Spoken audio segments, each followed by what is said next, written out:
Bismillahirrahmanirrahim. Assalamualaikum warahmatullahi wabarakatuh. Alhamdulillahirrahmanirrahim. Hari ini kita akan lanjutkan tema praktikum kita untuk membungkus, menimbang sampai ke mengerjakan jurnal lengkap.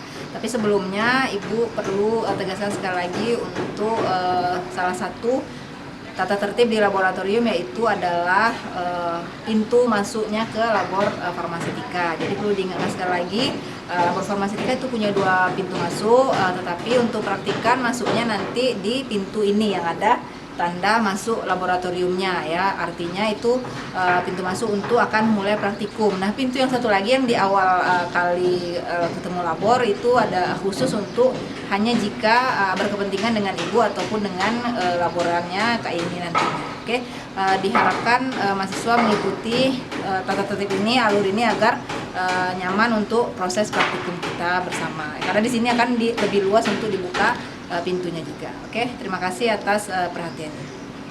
Oke, bismillahirrahmanirrahim. Assalamualaikum warahmatullahi wabarakatuh. Baik, untuk pertemuan kedua ini kita akan lanjutkan dengan temanya pengenalan alat-alat praktikum yang akan dibeli dan dipunyai sendiri nanti, kemudian yang akan disediakan di labor. Untuk video kali ini Ibu dibantu oleh asisten laboratorium kita.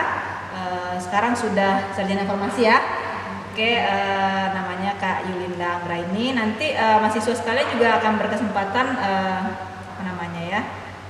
bergabung di tim farmasetika untuk menjadi asisten labor, membantu junior-juniornya saat nanti akan praktikum. Tapi tunggu dulu, sabar dulu, silakan nanti dilewati dulu tahap-tahap terutama selesaikan di farmasetika dasarnya dulu, ya. Oke, mungkin akan lanjut saja, ya, untuk perkenalan tentang alat-alat yang akan bawa nanti dari rumah masing-masing dan yang akan disediakan di laboratorium, ya. Kepada Yulinda, Ibu persilakan. Baik, assalamualaikum warahmatullahi wabarakatuh. Nah, di sini saya akan menjelaskan alat-alat praktikum yang akan dibawa para mahasiswa ke labor dan alat-alat lab yang sudah disediakan di labor. Pertama, ini ada sendok, di mana ini digunakan untuk mengambil sediaan obat dari botol yang bermulut besar. Kemudian ini ada pipet tetes, di mana untuk mengambil sediaan cair. Kemudian ada batang pengaduk. Batang pengaduk di sini digunakan untuk melarutkan sediaan. Kemudian ada spatel. Ini digunakan untuk mengambil bahan-bahan obat dari botol yang bermulut kecil. Kemudian untuk mengambil obat-obat dalam jumlah sedikit juga. Selanjutnya ada penjepit buaya, di mana penjepit buaya ini kita gunakan untuk mengambil cawan seperti ini. Ini ada cawan. Nah, ketika kita melebur suatu sediaan, itu kan dalam keadaan panas, maka kita membutuhkan penjepit buaya. Cara penggunaannya seperti ini.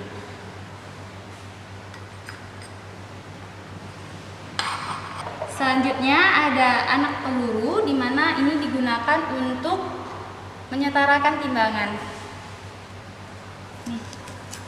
Nah, ini bentukan anak pelurunya.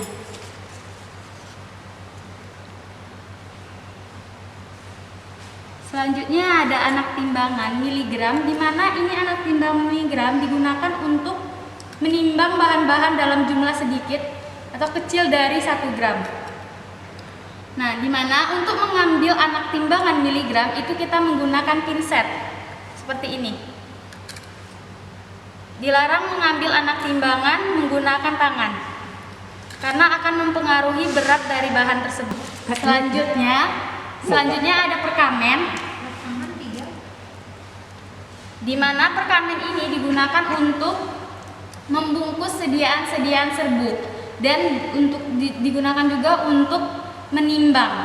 Jadi ketika kita menimbang serbuk, kita tuh menggunakan perkamen.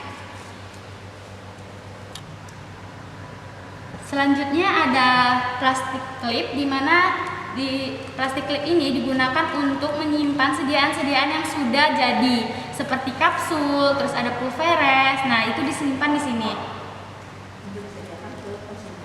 yang nantinya akan diberikan kepada pasien. Selanjutnya ada etiket. Nah, di mana di sini etiket itu ada dua, ada etiket biru dan etiket berwarna putih. Etiket biru digunakan untuk sediaan obat luar, sementara etiket putih digunakan untuk sediaan obat dalam atau obat yang diminum. Nah, contoh etiket di sini ada yang kocok dahulu sebelum diminum. Ini untuk sediaan cair atau seperti suspensi, emulsi. Kemudian ada tidak boleh diulang tanpa resep dokter. Ini untuk sediaan seperti obat keras, obat narkotik, obat psikotropik. Kemudian nah, ini ada etiket. Di mana etiket di sini digunakan untuk menuliskan aturan pakai dari obat tersebut dan siapa nama pasiennya, kapan pembuatan obat tersebut.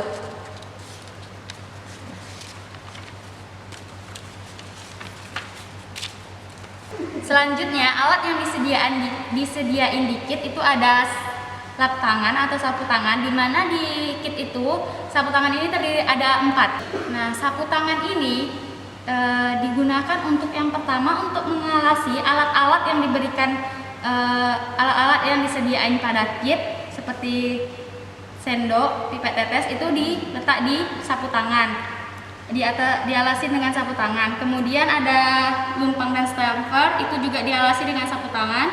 Kemudian alat-alat labor seperti kaca arloji, saluan penguap itu juga dialasi dengan sapu tangan. Selanjutnya sapu tangannya juga digunakan untuk membersihkan tangan ketika setelah membuat obat. Nah, meletaknya seperti ini.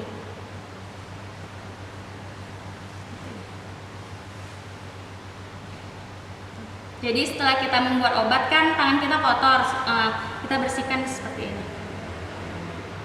Nah, tadi penjelasan tentang alat-alat yang dibawa sendiri. Selanjutnya ada alat-alat yang disediain oleh labor, di mana ini ada lumpang dan stamper. Ini ada lumpang dan ini stamper, digunakan untuk menggerus sediaan obat seperti ini. Nah, cara penggunaannya itu dia diputar berlawanan jarum jam. Nah, kan sediaan obat tadi ketika digerus dia berada di pinggir-pinggir lumpang ini kan. Nah, kemudian diratakan dengan sudip seperti ini. Kemudian dikumpulkan di bagian tengah dari lumpang tersebut. Nah, sudip ini dia ada disediakan di kit labnya. Selanjutnya ada kaca arloji, di mana kaca arloji ini digunakan untuk menimbang bahan-bahan semi solid dan sediaan cair dalam jumlah sedikit. Nah, ini adalah cawan penguap, digunakan untuk menimbang bahan-bahan semi solid dan sediaan cair dalam jumlah banyak, dan cawan penguap ini juga digunakan untuk melebur sediaan semi solid. Selanjutnya ada beker gelas. Beker gelas di sini digunakan untuk melarutkan bahan obat dengan menggunakan batang pengadu seperti ini. Selanjutnya ada Erlenmeyer. Erlenmeyer juga digunakan untuk melarutkan bahan obat dengan cara seperti ini, diputar. Tidak menggunakan batang pengadu. Pengadukannya juga berlawanan dari arah jarum jam. Selanjutnya ada corong, di mana corong di sini digunakan untuk memindahkan sediaan cair dari botol bermulut besar ke botol bermulut kecil dan digunakan juga untuk penyaringan. Selanjutnya ada gelas ukur. Gelas ukur digunakan untuk mengukur sediaan cair.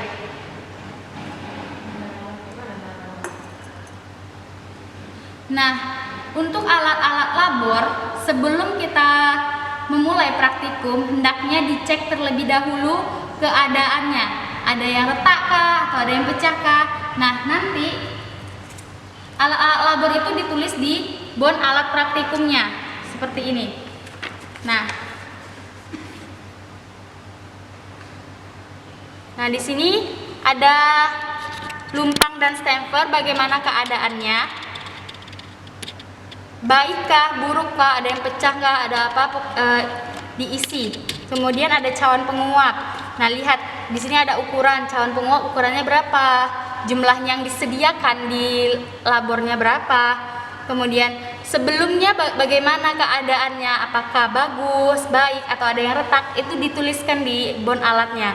Jadi ketika nanti setelah praktikum, ketika asistennya memeriksa alat-alat labor, jika kamu sebelumnya lupa menulis keadaannya, ketika ditemuin di akhir praktikum ternyata ada yang pecah, maka kamu harus mengganti alat-alat labor yang pecah tersebut.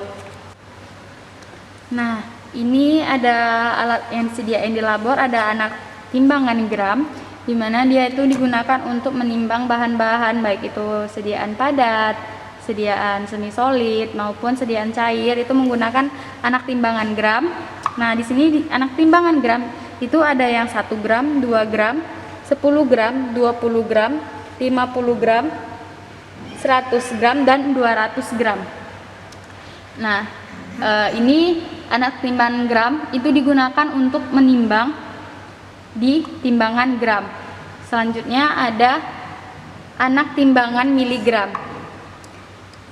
di mana anak timbangan miligram ini akan disediakan di kitnya. Nah, itu ada 1 set. Jadi di situ ada anak timbangan miligram 1000 mg, 500 mg, 200 mg, 100 mg, 50 mg, 20 mg, 10 mg, 5 mg, 2 mg, dan 1 mg. Nah, anak timbangan miligram ini digunakan untuk menimbang bahan-bahan di bawah 1000 mg. Sekian penjelasan dari alat kit yang dibawa dari rumah dan alat-alat yang disediain di labor. Assalamualaikum warahmatullahi wabarakatuh.